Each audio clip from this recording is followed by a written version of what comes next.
স্লোগানে উত্তাল রাজপথ। গাজায় গণহত্যার প্রতিবাদে দেশ জুড়ে বিএনপির বিক্ষোভ। ইসরায়েলি বর্বরতা রুখতে সবাইকে এগিয়ে আসার আহ্বান। মুসলমানদের যদি একজন মুসলমানদের হৃদয় না কাঁদে, সে কিসের মুসলমান? শিশু হত্যা করা হচ্ছে, নারী হত্যা করা হচ্ছে, অথচ বিশ্ব মানবতা নীরব। এই গণহত্যার বিচার করতে হবে। যুদ্ধবন্ধে মুসলিম বিশ্বের ভূমিকা নিয়ে প্রশ্ন নেতাদের। ইসরায়েলি পণ্য বয়কটের ডাক, প্রতিষ্ঠানে হামলা লুটপাটের সমালোচনা। ইন্দো-মার্কিন ষড়যন্ত্রের কারণে ফিলিস্তিনি জনগণ গণহত্যা সহ মানবিক নির্যাতন নিপীড়নের শিকার হচ্ছে। মুসলিম বিশ্বের যেই সকল মোড়ল দেশ রাজত্ব বাঁচানোর জন্য নেতৃত্ব দিচ্ছে না, তাদের প্রতি আল্লাহর অভিশাপ নেমে পড়বে।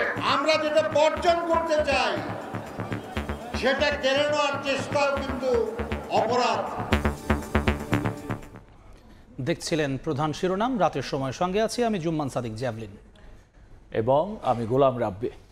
এবার অন্যান্য শীর্ষ সংবাদ। প্লট দুর্নীতির মামলায় হাসিনা পুতুল সহ 18 জনের বিরুদ্ধে গ্রেফতারি পরোয়ানা। জুলাই গণহত্যায় ওবায়দুল কাদের সহ 10 জনের বিরুদ্ধে ইন্টারপোলের রেড নোটিশ জারির অনুরোধ। বাড়তি শুল্ক 90 দিন স্থগিত করায় যুক্তরাষ্ট্রের সঙ্গে আলোচনার সুযোগ পাবে বাংলাদেশ। ভারত ট্রান্সশিপমেন্ট বাতিল করলেও সমস্যা হবে না, দাবি বাণিজ্য উপদেষ্টার।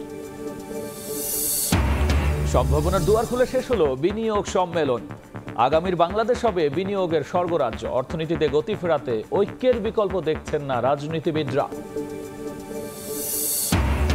এসএসসি ও সমমানের পরীক্ষায় বসলো প্রায় 20 লাখ শিক্ষার্থী। প্রশ্নপত্র নিয়ে মিশ্র প্রতিক্রিয়া। 60 দিনে ফল প্রকাশের ঘোষণা শিক্ষা উপদেষ্টার।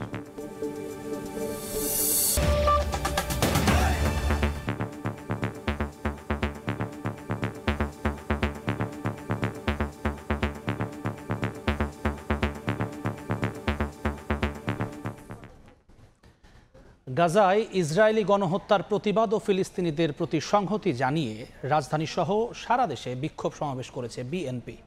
এ সময় যুদ্ধ বন্ধে মুসলিম বিশ্বের ভূমিকা নিয়ে প্রশ্ন তোলেন দলটির নেতারা। বর্বরতা রুখতে সবাইকে এগিয়ে আসার আহ্বান জানান। ইসরায়েলি পণ্য বয়কটের ডাক দিলেও প্রতিষ্ঠানে হামলা লুটপাটের সমালোচনা করেন বিএনপি নেতারা।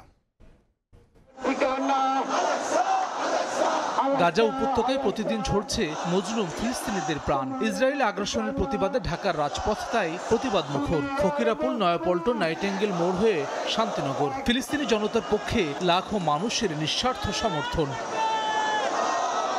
নয়াপল্টনে বিএনপির কেন্দ্রীয় কার্যালয়ের সামনে থেকে বিকেল 4:45টায় শুরু হওয়া র্যালিতে সমর্থন জানিয়ে অংশ নেন সাধারণ মানুষও। এইরকম বর্বর নৃশংস হত্যা এটা মেনে নেওয়া যায় না। তো আমরা নারী হিসাবে আমরা এর প্রতিবাদ জানাই এবং বলি যে সবার বিবেক যেন জেগে ওঠে। ইসরায়েলি পণ্যগুলো আছে সেগুলো আমরা বর্জন করব এবং এই প্রতিবাদের মধ্য দিয়ে আমরা জানান দিতে চাই যে আমরা বিশ্ববাসী ফিলিস্তিনের পক্ষে আছি। র্যালির আগে দলীয় কার্যালয়ের সামনে নির্যাতিত ফিলিস্তিনিদের জন্য বিশেষ মোনাজাত করা হয়। সংক্ষিপ্ত সমাবেশে বিএনপি নেতারা গাজায় গণহত্যার প্রতিবাদে ইসরায়েলের বিরুদ্ধে প্রতিরোধ গড়ে তোলার আহ্বান জানান। ইসরায়েলি প্রতিষ্ঠান বলে কিছু কিছু জায়গা আক্রমণ করা হচ্ছে, সেখান থেকে কিছু জিনিস লুটপাট করা হচ্ছে। আমরা যেটা বর্জন করতে চাই সেটা কেড়ে নেওয়ার চেষ্টাও কিন্তু অপরাধ। সরকারের মনোভাবকে ফিলিস্তিনি সম্পর্কে আমরা কোনো আওয়াজ এখনো কেন পাইলাম না? আমাদের দেশে অনেক বুদ্ধিমানের কাছে সুশীল সমাজ আছে, তাদের কোনো সাড়া মিলছে না কেন? বিএনপি নেতারা আরও বলেন, জাতিসংঘ গণহত্যা বন্ধে পদক্ষেপ না নিলে ধীরে ধীরে সারা বিশ্বের মুসলমানদের নিঃশেষ করবে ইহুদিরা। মুসলিম বিশ্বের যারা মোড়ল তাদেরকে আহ্বান জানাবো, আজকে ইসরায়েলের বিপক্ষে আপনাদের ভূমিকা যেহেতু প্রশ্নবিদ্ধ, মুসলিম বিশ্বের নেতৃত্ব দেওয়ার দাবি আপনারা করতে পারেন না। ওরা ধীরে ধীরে সারা বিশ্বের মুসলমানকে একসময় নিঃশেষ করে দেওয়ার চেষ্টা করবে। মুসলিম বিশ্বের যেই সকল মোড়ল দেশ নিজেদের রাজত্ব বাঁচানোর জন্য, নিজেরা বেঁচে থাকার জন্য আজকে নেতৃত্ব দিচ্ছে না, তাদের প্রতি আল্লাহর অভিশাপ নেমে পড়বে। রাজধানী ছাড়াও বিভাগীয় শহরগুলোতেও ফিলিস্তিনিদের প্রতি সংহতি জানিয়ে র্যালি করেছে বিএনপি।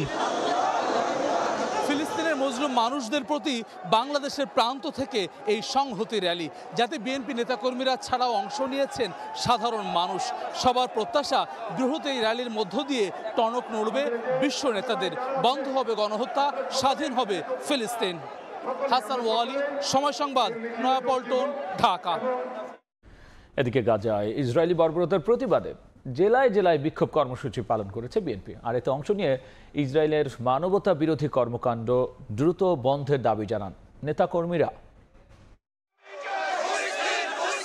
প্লাকার্ড ও ব্যানার হাতে রাজপথে বিএনপির নেতাকর্মীরা বর্বর ইসরায়েল নিপাত যাক, ফিলিস্তিন মুক্তি পাক সহ নানা প্রতিবাদী স্লোগানে মুখর রাজপথ।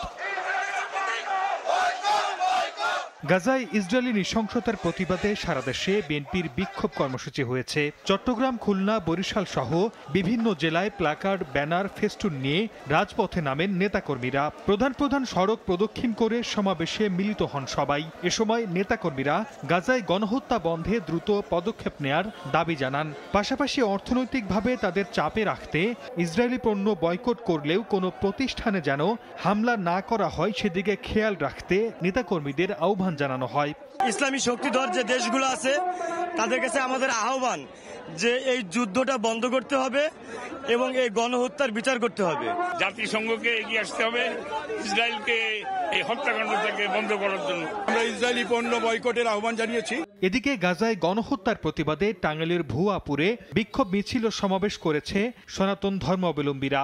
এ সময় ফিলিস্তিনের সমর্থনে সবাইকে ঐক্যবদ্ধ হওয়ার আহ্বান জানান তারা। সর্দার মোহাম্মদ আরিফ, সময় সংবাদ। ক্ষমতার অপব্যবহার করে নীতি বহির্ভূতভাবে পূর্বাচলে প্লট নেয়ার অভিযোগে দুদকের মামলায় শেখ হাসিনা ও সাইমা ওয়াজেদ পুতুল সহ 18 জনের বিরুদ্ধে গ্রেফতারি পরোয়ানা জারি করেছেন আদালত। অভিযুক্ত করা হয়েছে সাবেক গণপূর্ত প্রতিমন্ত্রী সহ মন্ত্রণালয় ও রাজুকের কর্মকর্তাদেরও।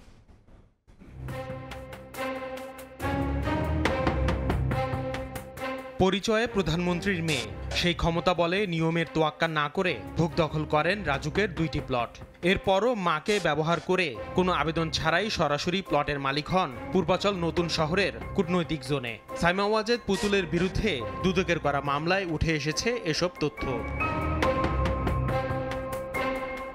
দুদকের অভিযোগ, ইতিমধ্যে রাজুকের প্লটের মালিক হওয়া সত্ত্বেও শেখ হাসিনার নির্দেশে পূর্বাচলের 10 কাঠার একটি প্লট বরাদ্দ দেয়া হয় পুতুলের নামে। বৃহস্পতিবার এই অভিযোগের পরিপ্রেক্ষিতে শেখ হাসিনা ও পুতুল সহ 18 জনের বিরুদ্ধে গ্রেফতারি পরোয়ানা জারি করেন সিনিয়র বিশেষ জজ আদালত, যেখানে রয়েছে গৃহায়ন ও গণপূর্ত মন্ত্রণালয় এবং রাজুকের কর্মকর্তাদের নাম। সাইমা ওয়াজেদ পুতুলের নামে অলরেডি ধানমন্ডি সুদা সদন সেখানে তাই সে অংশীদার, এবং গুলশানের একটি প্লট তার নামে সেখানে বরাদ্দ করা আছে রাজুকের। তো সেই হিসাবে অলরেডি সে রাজুকের সম্পত্তি তার নামে আছে। পরবর্তীতে এখন পূর্বাচলে যে আবাসিক প্রকল্প এলাকা, সেখানে তার নামে যে 10 কাঠা সম্পত্তি বরাদ্দ দেওয়া হলো, সেটা সম্পূর্ণ রাজুকের আইন এবং নিয়ম বহির্ভূত। দুদকের আইনজীবী জানান, চলতি বছরের জানুয়ারিতে মামলাটি করে দুদক। এরপর আসামিদের বিরুদ্ধে অভিযোগের সত্যতা পাওয়ার দাবি করে তদন্ত প্রতিবেদন জমা দিলেও আদালতে আত্মসমর্পণ বা জামিনের চেষ্টা করেননি অভিযুক্তরা। তাই বিচারিক নিয়ম অনুযায়ী তাদের বিরুদ্ধে গ্রেফতারি পরোয়ানা জারি করা হয়। প্রধানমন্ত্রীর পদকে ব্যবহার করে এই রাজুকের যে সমস্ত কর্মকর্তা আছে তাদেরকে প্রভাবিত করে, এবং তারাও তাকে প্রভাবিত হয়ে সেইগুলা তাদেরকে সহায়তা করেছে, তাদেরকে আসামি করে আজকে শুনানি হয়েছে। এবং সেই যেহেতু কোনো আসামি আত্মসমর্পণ করেননি বা জামিন নেননি, সেই জন্য প্রত্যেক আসামির বিরুদ্ধেই ওয়ারেন্ট জারি হয়েছে। আগামী 4 মের মধ্যে আসামি গ্রেফতার বা আত্মসমর্পণ না করলে বিচারের জন্য মামলাটি প্রস্তুত করা হবে বলে জানান দুদকের আইনজীবী। 4-5 তারিখের মধ্যে। আসিফ মোহাম্মদ সিয়াম, সময় সংবাদ, ঢাকা। জুলাই আগস্ট গণহত্যা মামলায় ওবায়দুল কাদের, আসাদুজ্জামান খান কামাল সহ 10 জনের বিরুদ্ধে রেড নোটিশ জারি করতে ইন্টারপোলকে অনুরোধ করেছে প্রসিকিউশন। গণহত্যায় জড়িত টপ কমান্ডার ও মাঠ পর্যায়ে সরাসরি জড়িতদের বিচারকে অগ্রাধিকার দেওয়া হচ্ছে বলে জানিয়েছেন চিফ প্রসিকিউটর। জুলাই আগস্ট গণহত্যার বিচারের দৃশ্যমান কোনো অগ্রগতি নেই, এমন সমালোচনার মধ্যেই কতটুকু এগোলো তদন্ত ও বিচার কাজ তা জানাতে সাংবাদিকদের সঙ্গে মত বিনিময়ের আয়োজন করে ট্রাইব্যুনালের প্রসিকিউশন বলছে স্বল্প সংখ্যক জনবল নিয়ে ৫৬,০০০ বর্গমাইল জুড়ে হওয়া হত্যাযজ্ঞের বিচারের যাত্রা শুরু হয়। ৮ মাসে এখন পর্যন্ত ৩৩৯টি অভিযোগ জমা পড়েছে। আনুষ্ঠানিকভাবে মামলা হয়েছে ২২টি। এসব মামলার তদন্তে ১,০০০-এরও বেশি ভিডিও ফুটেজ পর্যালোচনা করা হয়েছে। জবানবন্দি নেওয়া হয়েছে ১,০০০-এর অধিক ব্যক্তির। তদন্তের ক্ষেত্রে নানা অসহযোগিতার বিষয়টিও তুলে ধরে প্রসিকিউশন। দক্ষ তদন্ত কর্মকর্তার অভাব, তথ্য ফাঁস, আলামত নষ্ট, বিচার বাধাগ্রস্ত করতে লবিস্ট নিয়োগের বিষয়টিও উঠে আসে। বিগত ফ্যাসিস্ট সরকারের পলাতক সুবিধাভোগীরা বিপুল অর্থ বিনিয়োগ করে ট্রাইব্যুনালের তদন্ত কার্যক্রম এবং বিচার প্রক্রিয়া বাধাগ্রস্ত করার চেষ্টা চলমান রয়েছে এবং করে আসছে।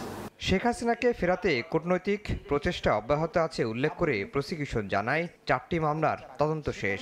এছাড়া পলাতকদের ধরতে ওবায়দুল কাদের, আসাদুজ্জামান খান কামাল সহ আরও ১০ জনের বিরুদ্ধে রেড নোটিশ জারির আবেদন করা হয়েছে।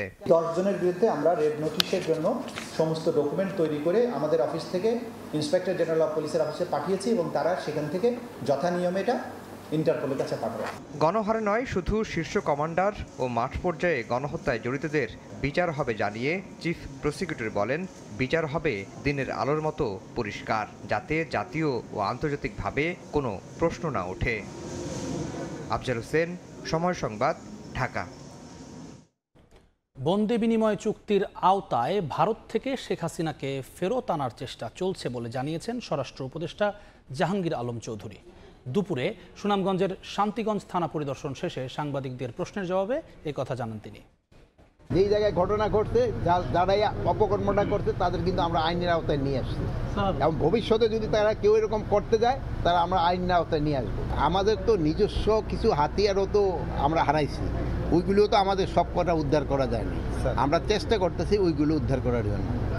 ওইগুলি উদ্ধার হয়ে গেলে আইন শৃঙ্খলার পরিস্থিতি আরও ভালো হবে। ভারতের সাথে ক্রিমিনালদের হ্যান্ড ওভার করার একটা চুক্তি আছে, আমাদের সাথে একটা চুক্তি আছে। এই চুক্তির আন্ডারে হয়তো আনার চেষ্টা করা হবে। বাড়তি শুল্ক ৯০ দিন স্থগিত করায় যুক্তরাষ্ট্রের সঙ্গে বাংলাদেশ আলোচনার সুযোগ পাবে বলে মন্তব্য করেছেন বাণিজ্য উপদেষ্টা। সরকারের উচ্চ পর্যায়ে আলোচনার মাধ্যমে দেশটির সঙ্গে বাণিজ্য ঘাটতি কমানোর সিদ্ধান্তের কথাও জানিয়েছেন তিনি। ভারত ট্রান্সশিপমেন্ট বাতিল করায় রফতানি বাণিজ্যে বাংলাদেশের কোনো সমস্যা হবে না বলে উল্লেখ করে উপদেষ্টা বলেছেন, নিজস্ব ব্যবস্থাপনায় এই সংকট কাটাতে সক্ষম বাংলাদেশ। বাংলাদেশে পট পরিবর্তনের পর থেকে ঢাকা দিল্লি সম্পর্কে টানাপোড়েন চলে আসছে। এ অবস্থার মধ্যেই বুধবার ভারত হয়ে তৃতীয় দেশে বাংলাদেশের পণ্য রপ্তানির ট্রান্সশিপমেন্ট সুবিধা প্রত্যাহার করে দেশটি। এর ফলে ভারতের বিমানবন্দর ও বন্দরগুলো ব্যবহার করে কিছু রপ্তানি করতে পারবে না বাংলাদেশ। দিল্লির দাবি, বন্দরে পণ্য জট সহ তাদের রপ্তানি কার্যক্রম বিঘ্ন হওয়ায় এমন সিদ্ধান্ত নেওয়া হয়েছে। বৃহস্পতিবার সচিবালয়ে বিষয়টি নিয়ে কথা বলেন বাণিজ্য উপদেষ্টা। জানান, ট্রান্সশিপমেন্ট বাতিল করায় কোনো সমস্যা হবে না, নিজস্ব ব্যবস্থাপনায় এই সংকট কাটাতে সক্ষম বাংলাদেশ। ৪০ থেকে ৫০,০০০ টন মতো ম্যাটেরিয়াল বাই রোডে এখান থেকে ভারতের বিভিন্ন পোর্ট, বিশেষত দিল্লি, কলকাতা এবং ব্যাঙ্গালোর, কিছু এই পোর্টের মাধ্যমে আমাদের রপ্তানি হতো। আমরা আশা করি যে এই ম্যাটেরিয়ালটা আমরা নিজেরাই ক্যারি করার সক্ষমতা বৃদ্ধির মাধ্যমে আমাদের এই সমস্যা অতি দ্রুত সমাধান করব। রপ্তানির ক্ষেত্রে যোগাযোগের জন্য কোনো ঘাটতি না পড়ে সেই ক্ষেত্রে আমরা সকল ব্যবস্থা নিচ্ছি।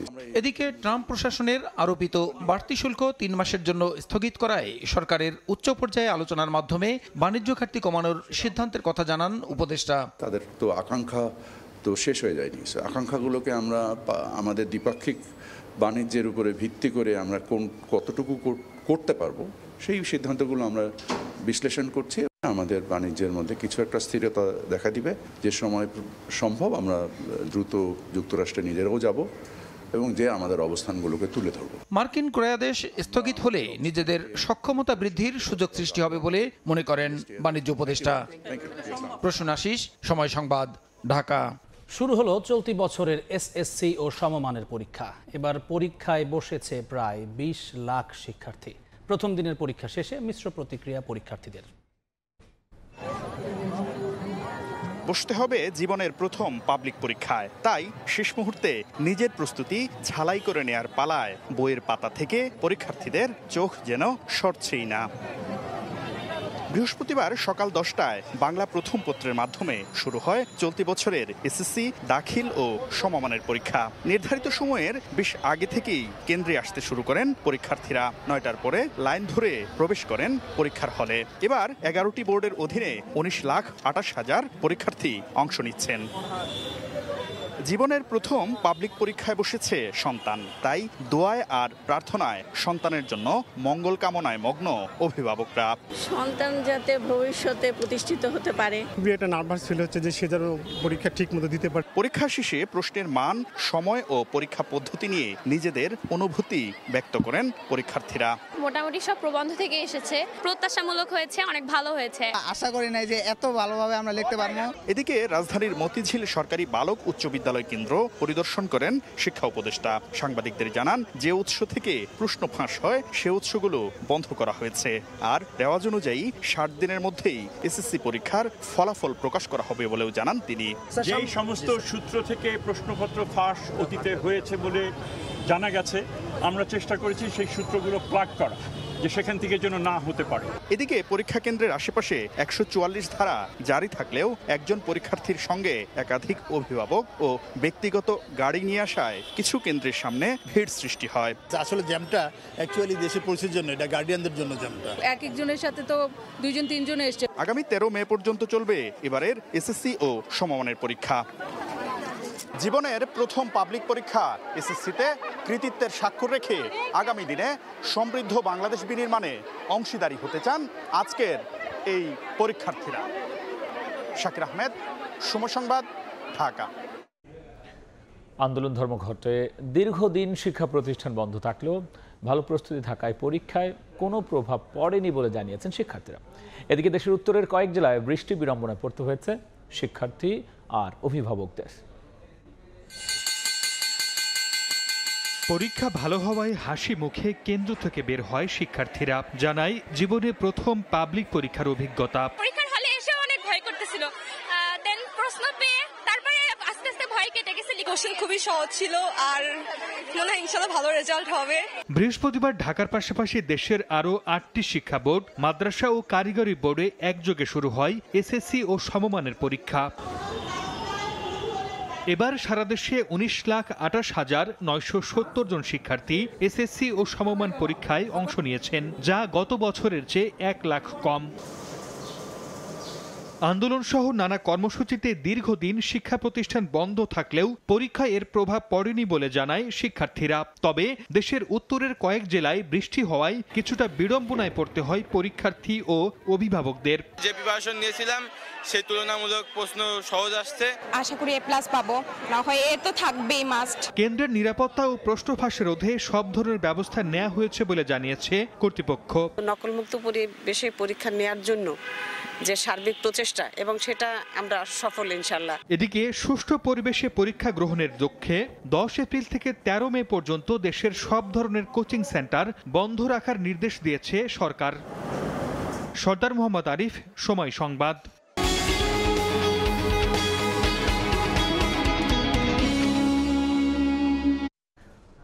বিশ্বব্যাপী ছড়িয়ে পড়া শুল্ক যুদ্ধে কিভাবে জয়ী হবে বাংলাদেশ তা জানতে চান বিদেশি বিনিয়োগকারীরা। একই সঙ্গে আমলাতান্ত্রিক জটিলতা, দীর্ঘমেয়াদী নীতির অভাব আর দুর্নীতি দূর করার তাগিদ দিয়েছেন তারা। তবে সম্মেলনের মাধ্যমে বিদেশি বিনিয়োগ পাওয়ার পথ সুগম হয়েছে বলে জানিয়েছে আয়োজক সংস্থা বিডা। আর সম্মেলনে অংশ নিয়ে রাজনৈতিক দলগুলো জানিয়েছে বাংলাদেশকে বিনিয়োগের স্বর্গ রাজ্যে পরিণত করতে কাজ করবেন তারা। 7 থেকে 10 এপ্রিল শত শত বিনিয়োগকারীর পদচারণায় মুখর ঢাকার হোটেল ইন্টারকন্টিনেন্টাল। নতুন করে বাংলাদেশের বিভিন্ন খাতে বড় বিনিয়োগে আগ্রহ সবার। Bangladesh will reach a new height under the leadership of Dr. Yunus and President Xi Jinping. So it's good timing for Chinese investors come to Bangladesh.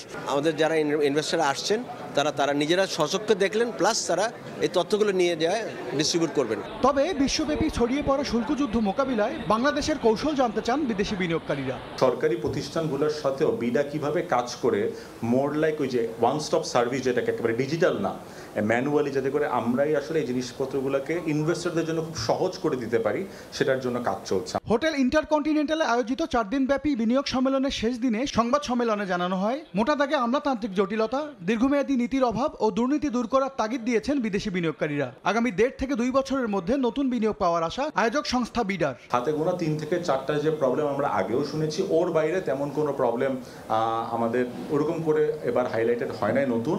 সম্মেলনে বিনিয়োগকারীদের সঙ্গে মতবিনিময় শেষে দেশ থেকে দুর্নীতি দূর করার উপর জোর দিল রাজনৈতিক দল এনসিপি ও জামায়াতে ইসলামী। একটা ব্যবসা বান্ধব পরিবেশ তৈরি হয়েছে, এটা আমরা বুঝাতে, বিদেশি ইনভেস্টরদেরকে আমরা বুঝাতে সক্ষম হয়েছি।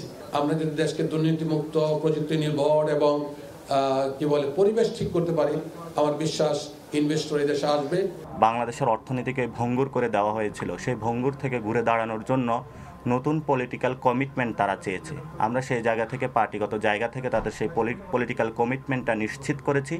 এদিকে বনানীতে আয়োজিত এক সংবাদ সম্মেলনে অর্থনীতির স্বার্থে সকলকে ঐক্যবদ্ধ থাকার তাগিদ দেয় বিএনপি।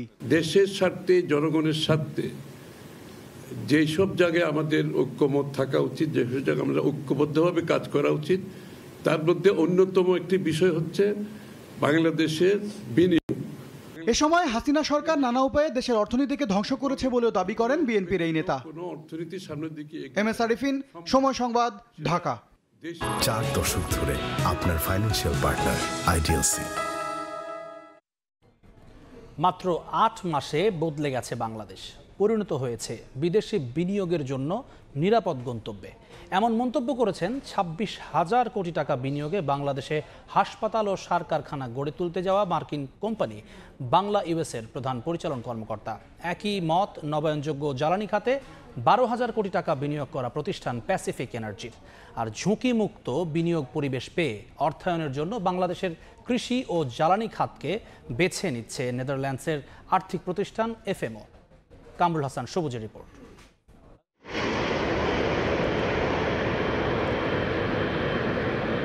বদলে গেছে বাংলাদেশ, বিদেশি বিনিয়োগের জন্য হয়েছে নিরাপদ গন্তব্য।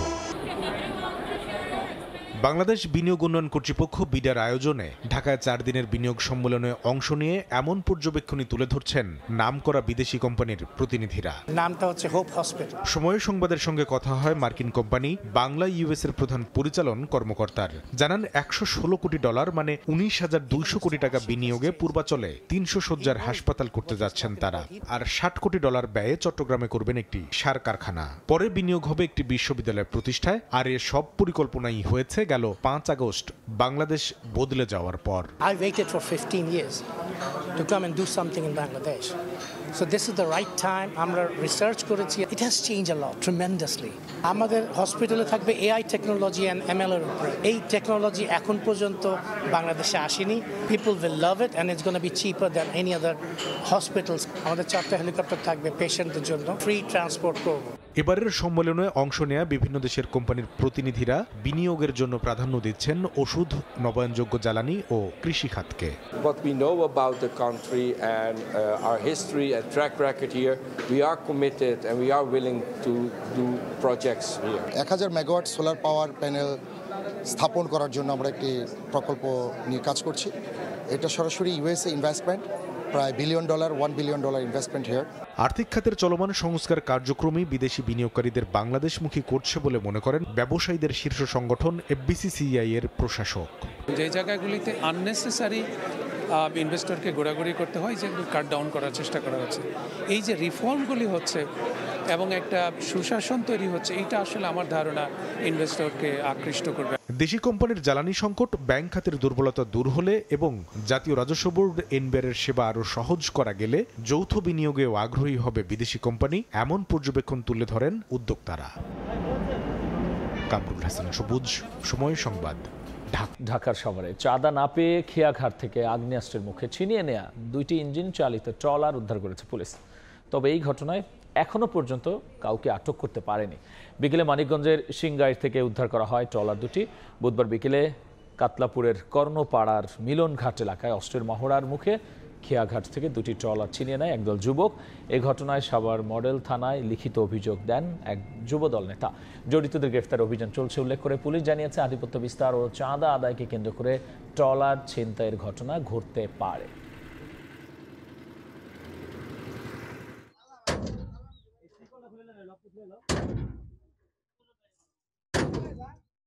আমরা এই ব্যাপারে অত্যন্ত তৎপর রয়েছি। আমরা আশাবাদী খুব শীঘ্রই আমরা অপরাধীকে আইনের আওতায় নিয়ে আসতে পারবো এবং অস্ত্র উদ্ধার করতে সক্ষম হব। অবৈধভাবে ভারতে অনুপ্রবেশের অভিযোগে ঠাকুরগাঁও সীমান্তে 2 বাংলাদেশি যুবককে আটক করেছে বিএসএফ। সকালে বালিয়াডাঙ্গি উপজেলার নাগরভিটা সীমান্ত থেকে তাদের আটক করা হয়।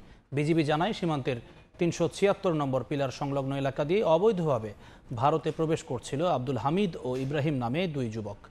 সে সময় ভারতের উত্তর দিনাজপুর জেলায় গোয়ালপুকুর 3 গাঁও ক্যাম্পের বিএসএফ সদস্যরা তাদের আটক করে নিয়ে যায়। 2 যুবককে ফেরত আনতে বিএসএফ এর কাছে পত্র পাঠিয়ে পতাকা বৈঠকের আহ্বান জানানো হয়েছে বলে জানিয়েছে বিজিবি।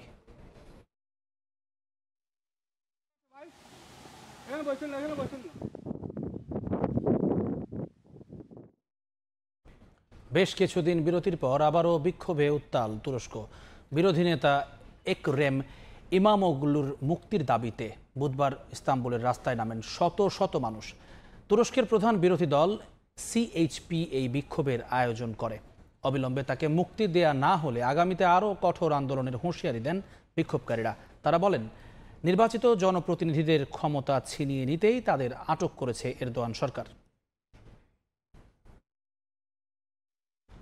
এ পর্যায়ে শীর্ষ সংবাদ জানিয়ে দিচ্ছি আরেকবার।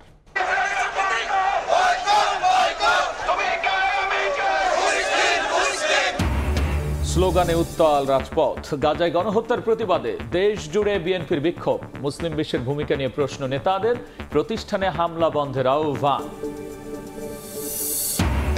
প্লট দুর্নীতির মামলায় হাসিনা পুতুল সহ 18 জনের বিরুদ্ধে গ্রেফতারি পরোয়ানা।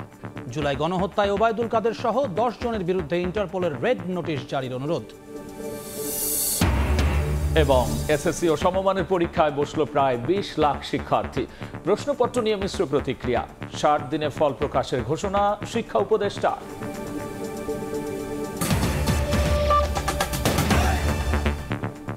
এই ছিল রাতের সময়। সঙ্গেই থাকুন সময়।